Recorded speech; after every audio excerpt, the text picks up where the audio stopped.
جندي بحري جوي موشد شعارنا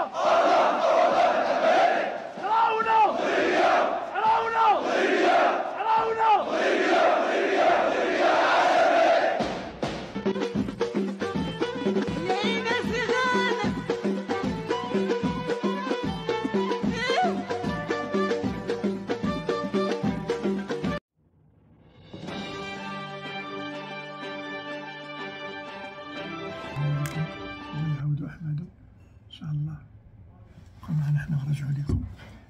المهم أنا كندور في إسبريس، ولكن كتبان لي واحد الموضوع مهم. تحالف جزائري جنوب إفريقي يدعم بوليزاريو ويهاجم مصالح المغرب. شهدت أشغال مجلس حقوق الإنسان التابع للأمم المتحدة بجنيف السويسرية خلال افتتاح الدورة العادية إعلان كل من الجزائر وجنوب إفريقيا دعمهما لجبهة البوليزاريو الانفصالية وتأييدهما تقرير المصير في الصحراء. في هذا الإطار قال مندوب الجزائر في مداخلته المهم هما واخا تكون أي حاجة خصهم يدخلوا كما نقولوا المشكل ديال الصحراء. والدليل على ذلك أن الجزائر يعني كتعيش دابا الشعب الهوكستاني بصباع الزرق الكرغوري اللي ما عندو لا بقى عنده لا دين ولا مله ولا تا هو التشيع. يعني شفتو حتى انه السعوديه ولاو يعني صدرات واحد القانون بان اي جزائري يبغى يدير العمره ولا الحج خصو واحد الوثيقه ديال سلامه الصحه العقليه، امر خطير جدا. هذا الإطار قال مندوب الجزائر في مداخلته المجتمع الدولي كله يعتبر أن قضية الصحراء هي قضية تصفية استعمار لا يمكن أن تجد طريقة للحل إلا من خلال تمكين الشعب الصحراوي من ممارسة حقه في تقرير المصير. وهذا كاين غير في الأذهان ديال الكرغوليين صباح دولة طابورستان. ووصل المسؤول الجزائري مهاجمة المصالح المغربية بدعوة كل الدول ومجلس حقوق الإنسان الدولي والآليات والمفوضية السامية إلى احترام وتنفيذ التزاماتهم الدولية وتحمل مسؤوليتهم تجاه الشعب الصحراوي. الأمر يا الإخوان أن هذا الشيء كله أن الجزائر باغا توصل لواحد الكلاصي، باغا دير تماك واحد دويلة شبه دويلة. وانتو شفتو الحوار ديال تبون السكيري شيرالطون العشاء في شيرالطون فورا قال لهم أن من يريد أن يكون صحائد جزائري صحائد ماشي جزائري، من يريد أن يكون مغربي فهو مغربي نصفق له، من يريد أن يكون موريتاني نصفق له، من يريد أن يكون جزائري فما يحلمش بسميتو.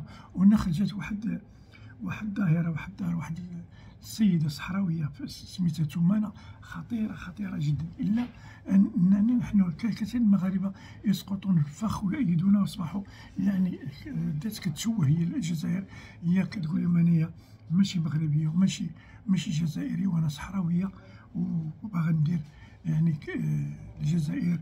وهمونا 50 عام باش يعطيونا يصيبوا واحد الدولة يعني، ولكنهم في الصحراء الغربية كما يدعون هما، ولكن بيعهم الوهم. واليوم يطالبون بأن تصبح تندوب دولة مستقرة، وهذا ما يحلموش به، لأن المغرب مستحيل أن يكون كيان في سميتو في الصحراء الشرقية أو الغربية، مستحيل. علاش؟ القاعدة معروفة لأن الرسول صلى الله عليه وسلم شنو قال لك؟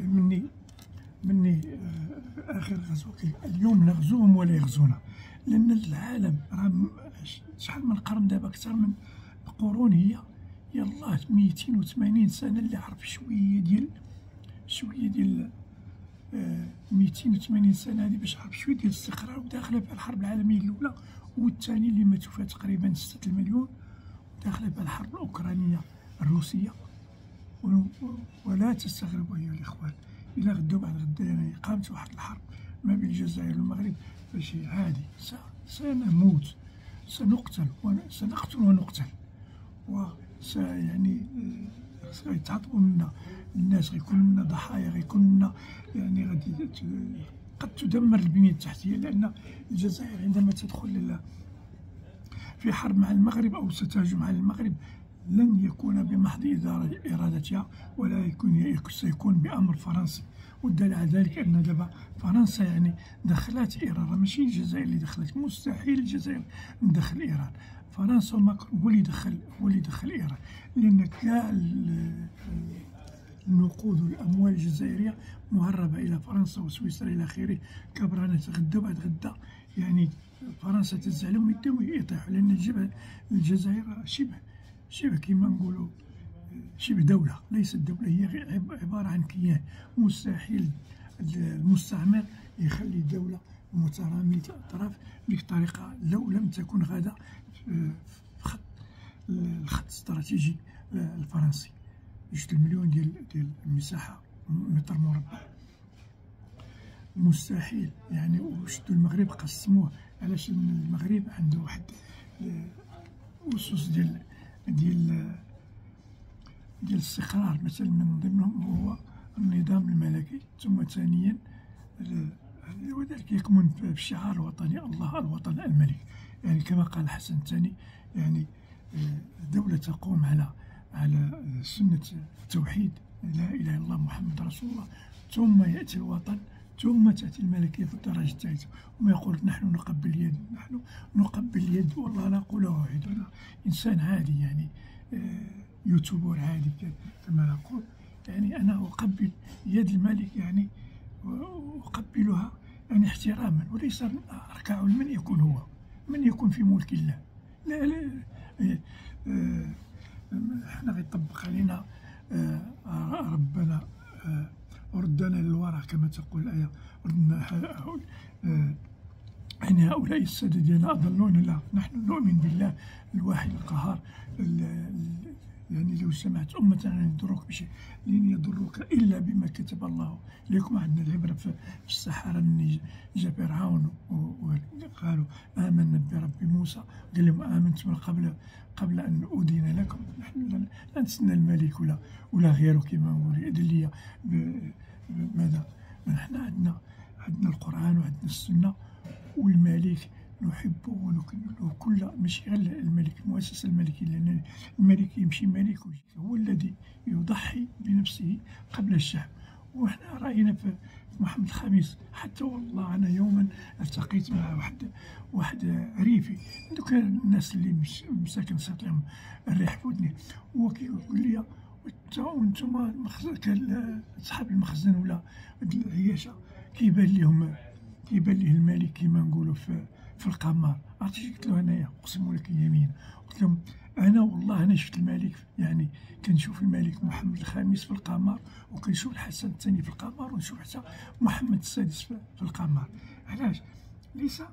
ليس كيما نقولوا كان نعبدو ولا نقدرو ونحبو. التقدير ديالنا من الحب ديالو ليه، او حبنا ديالو من التقدير ديالو. علاش؟ لانه كنشوفو في الامام، في الصف الامامي، يعني كيدافع عن وحده الوطن، ويدافع على خاصه ماشي الوحده ديال الوطن اساسه هو كيدافع على الدين ديال الامه.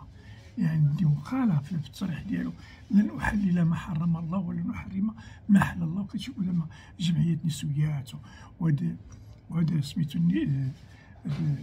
اللي كيقلبوا باش يبثوا الفاحشه والزينه في المجتمع المغربي، يفرقوا الاسر والمساواه والارث وداك الشيء. كنشوفوه نحن غادي في الطريق الصحيح، ونحن ما اذا خرج على المله سنخرج عليه، اما معروفه. ونحن نفديه بحياتنا وبأرواحنا وبأموالنا وبكل شيء. ما هو اللي احنا ثقين فيه، وغادي نوراه. نكملوا هذا ونعاود سميتو. علاش كما قال يعني قيس هو كيموت، وجا واحد جاب ليه طرف الخبز، هو كيعطيه عطى داك الخبز، عطاه للكلب، هو فيه الموت. والاخر قال لي يعني امرك غريب، كيف انت كتموت عطيتك الخبز باش تعتق به راسك، وشديتيه انت وعطيتيه للكلب. عرفتي شنو قال له؟ وهي القضيه اللي عندنا حنا، علاش السبب باش نشرح لكم علاش الناس كتشوف الملك في القمر وكتموت عليه، يعني مستعدين باش يضحيو بالارواح بالنفس والنفس.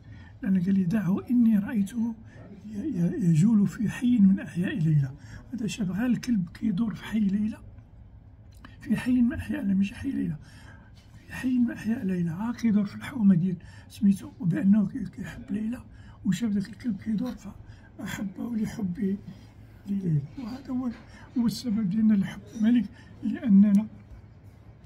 لأننا كنشوفوه كيدافع على الوطن. الحسن الثاني رحمه الله يعني قال في الخطاب ديالو يعني لعلم الناس: لا نريد أن العالم أن يعترفنا بالصحراء بمغرب الصحراء، ولكن أن يعلم مع من حشرنا الله. نكمل سميتو: وصل مسؤول الجزائر مهاجم بمصالح المغرب دعوة كل الدول ومجلس حقوق الإنسان إلى آخره.